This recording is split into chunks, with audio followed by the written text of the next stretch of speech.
I'm Bryan Mudd. A fan of South Plains politics? Here's your talking points for this week. Few crimes are more heinous than the sexual assault of children. We'll take a closer look at a couple of bills before the state legislature that could go a long way toward justice for those victims. And Lubbock City Secretary Becky Garza often speaks to women's groups about how to gain confidence in the workplace. You'll see her hard work could teach all of us a lesson. From the studios of KMAC Television in Lubbock, your local election headquarters. This is Talking Points with Bryan Mudd, brought to you by Capital Mortgage Services. Thanks for joining us and happy Easter, everybody. Also this week, moving parts. The Senate's property tax reform plan passed this week, and the House will debate it in a few days. But remember, anything you hear about property taxes is also tied to school finance reform, appraisal reform, sales tax collection and distribution, local control issues, and politicians who have to face their constituents. And that's a lot of moving parts. And a lot of Republicans and a few Democrats who all have to be on the same page. Amarillo Senator Kel Seliger wasn't one of those. He's a former mayor who didn't like the state forcing local governments into a spending corner. But after negotiations, Seliger got a little concession and made the last concession to allow the vote to happen and the bill to pass. Our Phil Prazen talks backroom and frontroom politics at the Capitol. This is something Lieutenant Governor Dan Patrick has pushed for since he was a radio talk show host years ago. It was worth the fight. For weeks, Patrick and the bill's author, Senator Paul Bettencourt, couldn't get 19 out of the 31 votes to bring the bill to the floor until threatening over the weekend to throw out Senate tradition and go to a simple majority rule. It would be my last option, and we would take it because people want property tax relief. They're more concerned about that than they are our procedural rules. With that threat, Amarillo Senator Kel Seliger voted to bring the bill to the floor. Seliger just was for keeping the Senate traditions more than he was against a cap on local government revenues. What we were going to prove today, that what is important is not the ideas, and the tone of discourse on those ideas is power. Democrats tried to exempt community colleges and hospital districts from the cap, but their efforts failed. The bill was approved 18-13. The floor amendment as amended is adopted. This property tax plan is meant to work in conjunction with a school finance overhaul the Texas House already passed. So now each side has each other's bills to move together towards the final negotiations, and lawmakers have until the end of May to come with a final agreement.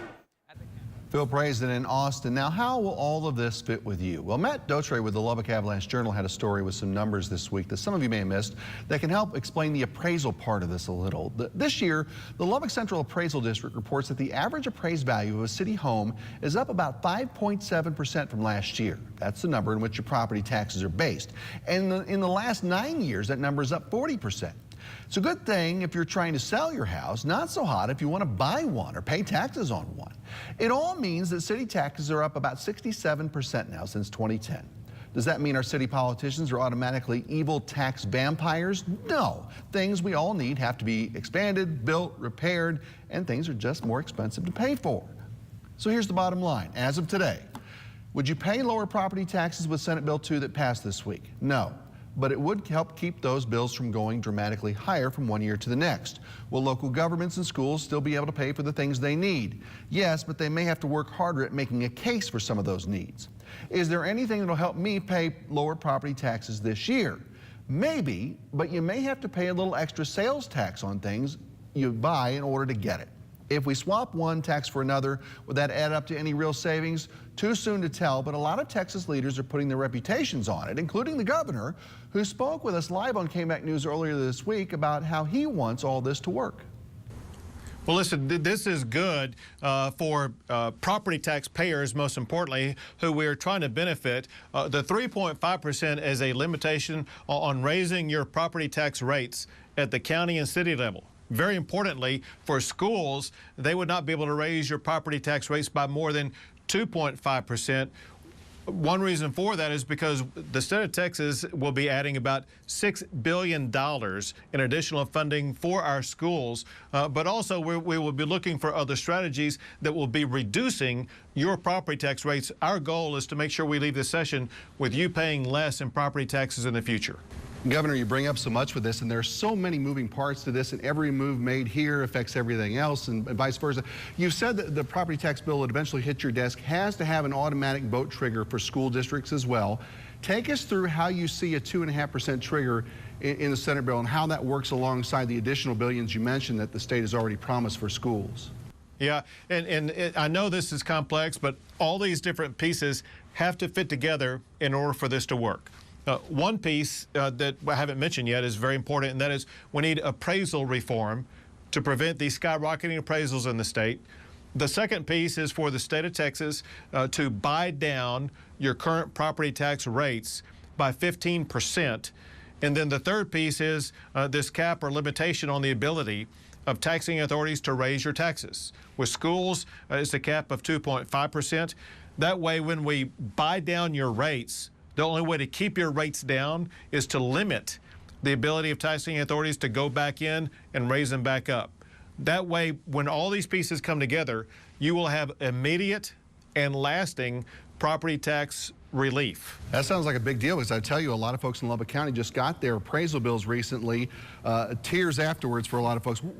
You mentioned the buy down. Explain how that would work and how it would affect the appraisal process, and what other reforms might be part of that as well. Sure.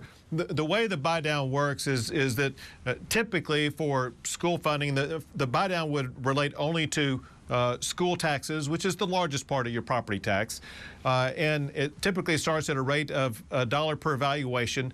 We would reduce that if we're going to use current revenues. We would be able to add several $billion to buy it down by a few pennies. If we do the sales tax swap that you've heard about, we would dedicate a 1 penny increase in sales taxes that could buy down more than 15% of your school property taxes. And every year after that, you would have an additional 1 to 2 percentage point decrease in your school property tax rate. What's the temperature, though, in the House and Senate on something like that? Just that sort of sales tax increase that would go along with some of that? Well, it's one of the ideas that we're exploring, and what everyone is doing right now. They're first, as you saw, focused on passing out the school finance reform that, for one, added all the money for schools, but also added reforms for schools. The second thing that you just reported is that the Senate just passed out the caps or limits on increases on your taxes. The third part is this additional piece of finding the funding strategies to buy down or to reduce your property tax rates. And so members of both the House and Senate are considering all of these ideas. We want to find the best solution that will reduce your property taxes the most, with a strategy that members of the House and Senate can live with. Negotiations now kind of start as all this plays together on the House side as well. The school district trigger for an election was taken out of the House bill when that was in committee. Are you calling for Lubbock's Dustin Burrows and other authors of that on the House side to get that back in somehow in the negotiating process, or with an amendment or something to that effect? Right. Well, first, I do want to recognize your local representative there, who's playing a leadership role in this whole process, and that is Representative Burrows, who's doing a terrific job. And I think he's dedicated to making sure that there will be a cap or limit on the ability of school districts to be able to go back in and raise their property taxes if all these other pieces fall into place. But it's just very important right now for the House to find out what is the type of legislation that they're going to be able to pass out, and then get it to conference committee so that both the House and Senate can work together and finalize a bill that will be able to be supported by members of both the House and the Senate. And we thank the governor again from earlier this week on KMAX. So let's do the poll question. Here it is, taxpayers. Are you willing to pay a 1% higher sales tax in order to pay lower property taxes? Again, hard to tell what your totals would be right now, but would you give it a shot? Talk to us on our KMAX News Facebook page and on everythinglubbock.com. Click Talking Points. Give us your opinion there. Coming up, Lubbock City Manager has 2 important people to hire, and fast. It's been about 3 years now since Holly Jeffco was brutally murdered by her stepfather while pregnant with their baby. But her family working on legislation to help sexual assault survivors, and we'll tell you about it next on Talking Points. The word mortgage